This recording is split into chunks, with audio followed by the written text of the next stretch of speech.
बिहार में असदुद्दीन ओवैसी की party AIMIM को बड़ा झटका लगा है। उसके 5 में से 4 विधायक आरजेडी में शामिल हो गए हैं और इनमें प्रदेश अध्यक्ष अख्तर उल ईमान को छोड़कर बाकी चारों विधायक अब आरजेडी में आ गए हैं। इन चारों विधायकों को तेजस्वी यादव, जो आरजेडी के नेता हैं, वो खुद अपनी गाड़ी में बिठाकर विधानसभा अध्यक्ष विजय सिन्हा के चैम्बर तक लेकर आए।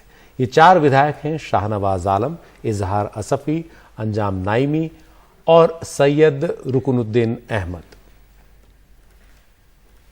तेजस्वी ने क्या कहा, इसके बाद आइए सुन। बिहार विधानसभा में अगर सबसे बड़ा कोई दल है तो वो राष्ट्रीय जनता दल फिर से हुआ है। यानी 76 पहले हमारे पास सीटें थी, विधायक थे, अब जो कि 4 और एआईएम के सदस्य जुड़े हैं।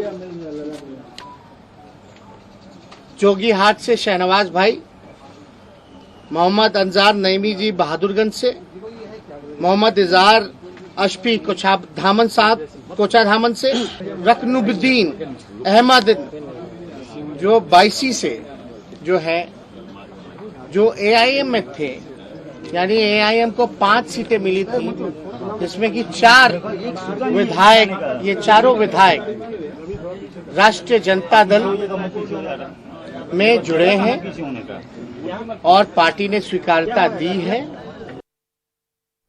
और हमारे साथ हमारे सहयोगी मनीष कुमार हैं पटना से। मनीष, एआईएमआईएम ने उत्तर भारत में सबसे अच्छा प्रदर्शन बिहार में किया था, लेकिन अब 5 में से 4 विधायक उनके टूट गए हैं।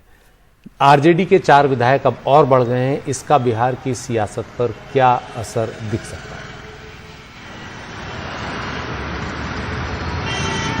देखिए, सीधा सियासत पर एक असर दिख रहा है कि विधानसभा में अगर आप दलीय स्थिति देखेंगे तो बीजेपी को ओवरटेक कर एक बार फिर आरजेडी जो है नंबर 1 पार्टी हो गई है। उसके विधायकों की संख्या अब 80 हो गई है।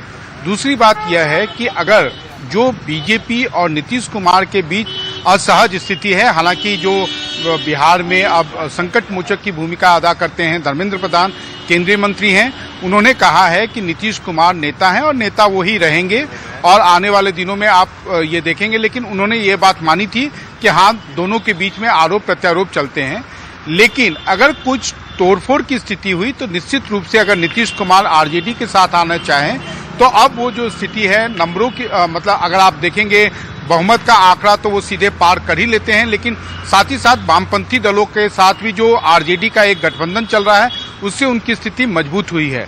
लेकिन जो सबसे महत्वपूर्ण बात यह है कि अगर ये एआईएमआईएम के 4 विधायकों ने आरजेडी में शामिल हुए हैं तो बीजेपी के नेता हों या और अन्य किसी दल के, उन्हें ये इस बात का अंदाजा है और उन्हें लगता है कि इसमें कहीं ना कहीं नीतीश कुमार जो मुख्यमंत्री हैं उनकी भी एक प्रत्यक्ष या अप्रत्यक्ष भूमिका है, क्योंकि ये जो विधायक हैं ये नीतीश कुमार से हाल के दिनों में काफी मिलते जुलते रहे हैं और ये समझा जा रहा है कि उनकी हरी झंडी मिलने के बाद ही वो आरजेडी में ये चारों विधायकों ने शामिल होने का निर्णय लिया। सुशील, इससे नीतीश को क्या हासिल होगा? अगर नीतीश आरजेडी के साथ मिलने की सोचते भी हैं तो क्या आरजेडी उनको मुख्यमंत्री पद देगी, जबकि बड़ी पार्टी आरजेडी होगी? अगर ऐसा कभी होता भी है, ये बहुत दूर की कौड़ी अभी।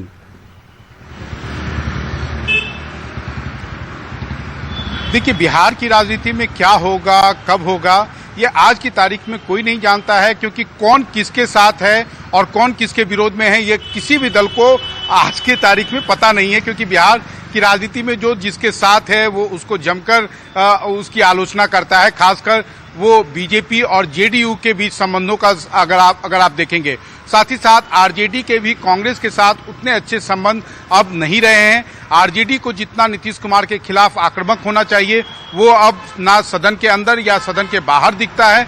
सबकी कोशिश होती है, एक तरह का सब मानकर चलते हैं कि नीतीश और तेजस्वी के बीच एक लिखित समझौता है कि हर मुद्दे पर किसी न किसी प्रकार से बीजेपी को घेरा जाए और साथ ही साथ बीजेपी का भी एक दबाव जो है वो दिखता है।